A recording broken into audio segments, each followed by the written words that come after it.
Listen, I have seen a lot of weird things in my 300 cycles of observation duty. But nothing, and I mean absolutely nothing, prepared me for what happened on that backwater planet the humans call Earth. So there I was, hovering above this tiny settlement the locals named Millbrook. Population? Maybe 2,000 if you counted the livestock, which, honestly, seemed more intelligent than half the council members back home. My assignment was simple. Document the humans.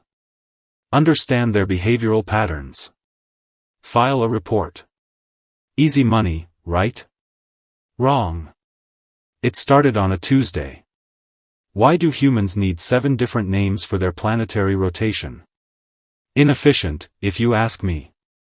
But anyway, there was this old male human, maybe 70 rotations old, sitting on his wooden porch like he owned the entire star system. His name was Marcus. Just Marcus. No family designation. No honor titles. These creatures are bizarre. Marcus had this weathered face that looked like someone had crumpled paper and then tried to smooth it out again. Unsuccessfully. But his eyes? Sharp. Calculating. The kind of eyes that had seen things. Bad things. The database said he was something called a Marine. Apparently, that means he used to professionally solve problems with violence. Humans are terrifying, by the way. Remember that. Now, here is where it gets interesting. Or insane. Still deciding. A ship crashed 3 kilometers from his property. Not one of ours, thank the void. It was a Draconith vessel. You know, those 7-foot-tall scaled nightmares who think conquering galaxies is a hobby? Yeah, one of those crashed right into what humans call a cornfield. The ship was burning. Smoking. Generally having a very bad day. Marcus? He grabbed his walking stick, which I later learned doubled as a weapon because of course it did, and hobbled toward the crash site. This fragile, elderly creature, moving toward danger like it owed him money. I adjusted my sensors 3 times because I thought they were malfunctioning. The Draconith who crawled out was named Velkira. She was a medical officer. What humans would call a nurse, except with more scales and the ability to breathe fire. Apparently, her ship had suffered a catastrophic engine failure. She was injured. Badly. Her left wing was bent at an angle that made my sensory organs hurt just looking at it. Green blood, which is their version of red blood, was pooling around her. Marcus stopped about 10 feet away. They stared at each other. Velkira's hand went to her plasma pistol. Marcus raised one eyebrow. Just one. The audacity. You gonna shoot me, or do you want some help? Marcus said. His voice was rough, like gravel being mixed with sarcasm. Because if you are gonna shoot me, please do it quickly. My knees hurt, and I would rather not stand here all day. Velkira blinked. All 3 eyelids. She lowered the weapon. Slowly. You are not afraid? Lady, I have been shot at by people who actually knew how to aim. You are bleeding out in a cornfield. I think I will take my chances. Marcus stepped closer. Now, can you walk, or do I need to drag you? Because I am old, and dragging gets complicated. She tried to stand. Failed. Marcus sighed, that universal sound of exasperation every species seems to share, and somehow, this ancient human managed to support a creature twice his size. Do not ask me how. Humans defy physics when they feel like it. He brought her to his house. Patched her wing with something called duct tape and prayers. I am still not sure what prayers are. Some kind of adhesive incantation. Then he made tea. Tea. This woman could incinerate him with a thought, and he offered her a hot beverage made from dried plant leaves. Chamomile, Marcus said, handing her a chipped mug. Good for the nerves. Or so my late wife used to say. You got nerves under all those scales? Velkira took the mug. Suspicious. Smart. Why are you helping me? We are enemies. My people have raided your settlements. Killed your kind. Marcus sat down with his own tea. Winced. Those knees again. Yeah, well. You didn't. You are just someone having a bad day in my cornfield. Drink the tea. It will not kill you. Probably. And she did. She actually drank it.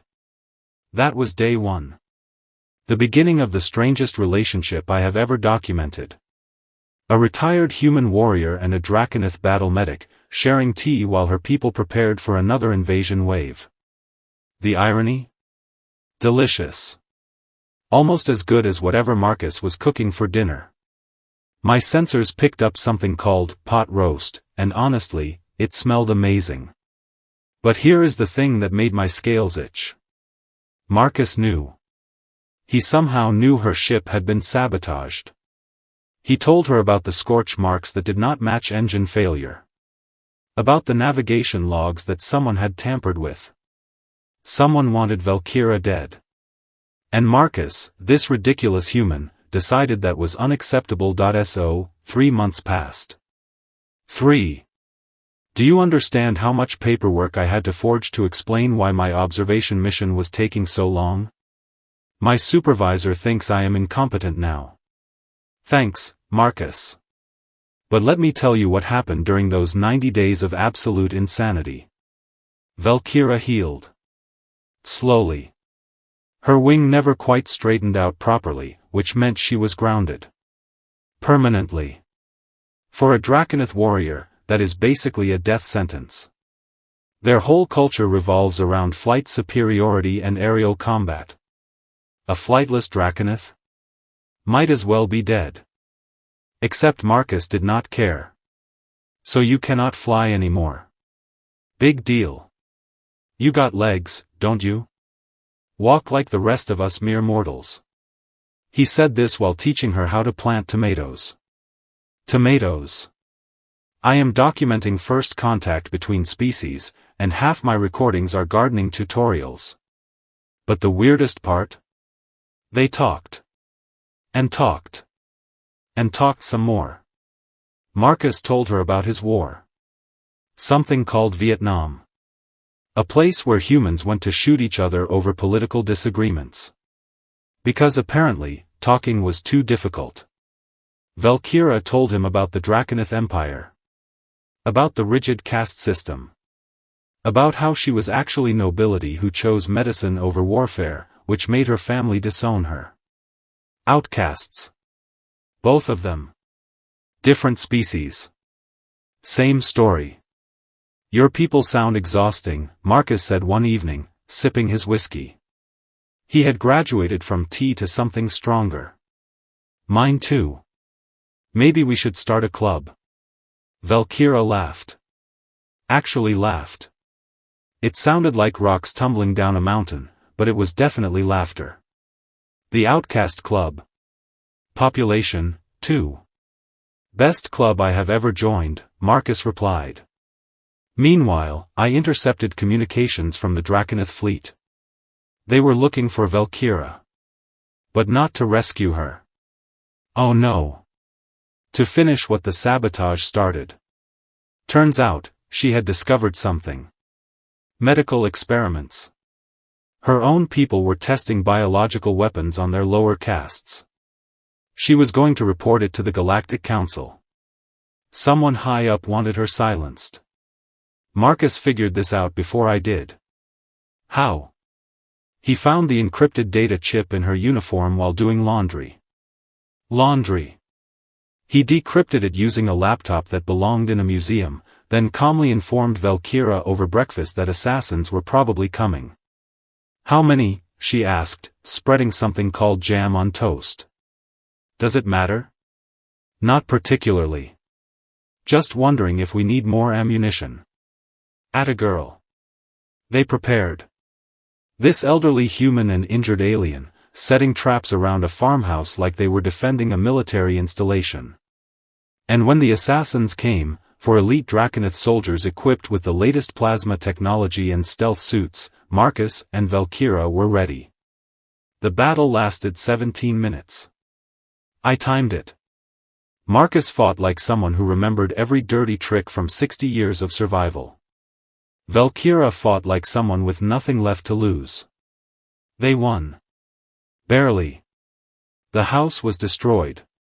The barn was on fire. Marcus had 3 broken ribs. Velkira had burns across her back. And they sat in the ruins, drinking tea from thermoses, watching the barn burn. You know, Marcus said, wheezing slightly. We make a pretty good team. We are both insane, Velkira replied. That too. They sent the data chip to the Galactic Council. Anonymous transmission. 3 weeks later, the Draconith Empire collapsed into civil war. Reforms happened. The caste system crumbled. Velkira became a legend among her people. The flightless phoenix, they called her. The one who burned the old ways to ash. She stayed on Earth. In Millbrook. Built a clinic. Humans and aliens both. Marcus helped. They became fixtures in that tiny town. The old marine and the dragon nurse, serving tea and saving lives. Years passed. I got reassigned. Came back decades later for a follow-up report. Marcus had died. Peacefully. In his sleep. Velkira had been holding his hand. She was older now. Scales fading to silver. But still working. Still healing. The town built statues. 2 of them. Marcus and Velkira, sitting on that porch, holding teacups. Bronze and beautiful. A memorial to the strangest friendship in galactic history. I visited Velkira. She was 90% blind now. Barely mobile. But sharp. Still sharp. Did you ever regret staying? I asked. She smiled. Teeth like daggers. Regret? I crashed in a cornfield and found the only being in the universe stubborn enough to make me drink chamomile. No. I have no regrets. He was just a human. He was Marcus. She paused. And I was just Velkira. 2 outcasts who refused to stay down. We changed empires by accident. Not bad for a nurse and a grumpy old man. She died 3 weeks after my visit. Peacefully. In her sleep. They say she was smiling. The statues remain. People leave flowers. Tea bags. Little notes. Humans and Draconith together, honoring 2 individuals who proved that enemies could become family. That peace was possible. That sometimes, the most important battles are fought not with weapons, but with kindness, stubbornness, and really good tea. My report concluded that humans are dangerous. Not because of their weapons or their wars. But because they see people, not categories. They offer help, not judgment. They are ridiculous, illogical, compassionate creatures who will adopt anything that sits still long enough. Terrifying. Absolutely terrifying. And maybe, just maybe, exactly what the galaxy needs. The Council filed my report under fiction. They will learn eventually. They always do. Usually right before some human offers them tea and changes everything.